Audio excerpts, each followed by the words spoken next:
The government was already seeking ways to tame the Colorado through the engineering skills of the Bureau of Reclamation.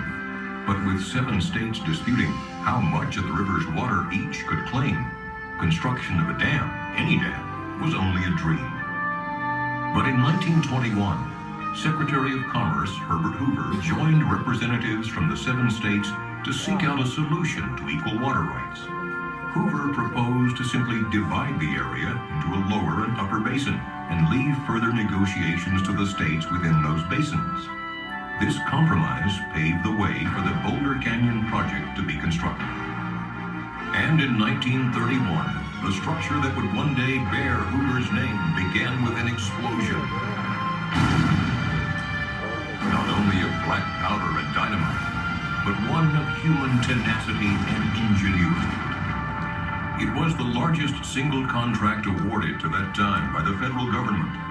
It took the combined resources of 6 companies, forged into a single contracting entity, to undertake the mammoth project.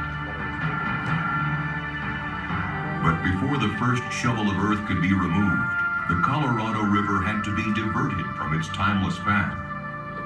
The key was to cut 2 tunnels through the canyon walls on each side of the river, each 56 feet in diameter and approximately 4,000 feet long. The 4 tunnels took 2 years to complete.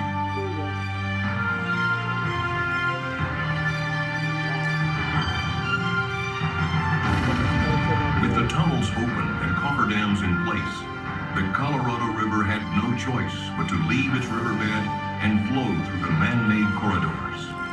With the river diverted, steam shovels dug through as much as 135 feet of silt, mud, and gravel to reach bedrock. And there, Hoover Dam began as a simple square wooden form filled with concrete, followed by more than 3 million cubic yards of concrete over the next 2 years. Add the adjoining structures, and enough concrete was placed to build a 4-foot wide sidewalk around the Earth's equator.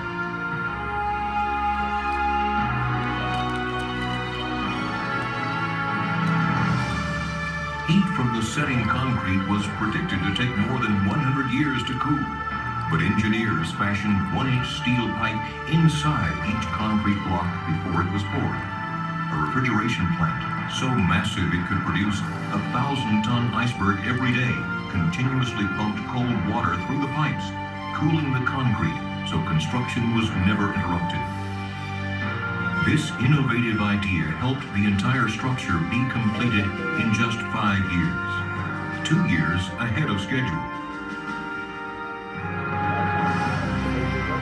Hoover Dam was built with 5 million barrels of cement, 18 million pounds of structural steel, 21 million pounds of gates and valves, and 840 miles of pipe.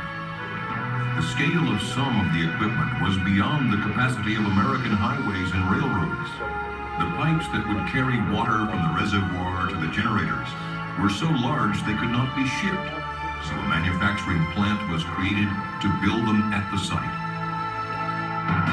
An infrastructure of highways, railroad tracks, and power lines had to be created to move men and materials from outlying areas to the dam site and to supply electricity for construction.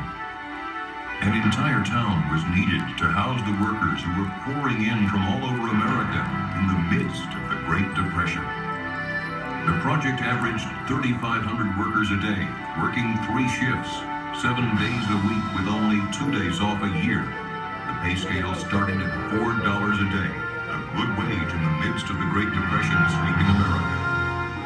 Amid the country's economic uncertainty, the workers in this canyon gave new life to the nation's spirit, as they gave new life to the desert Southwest.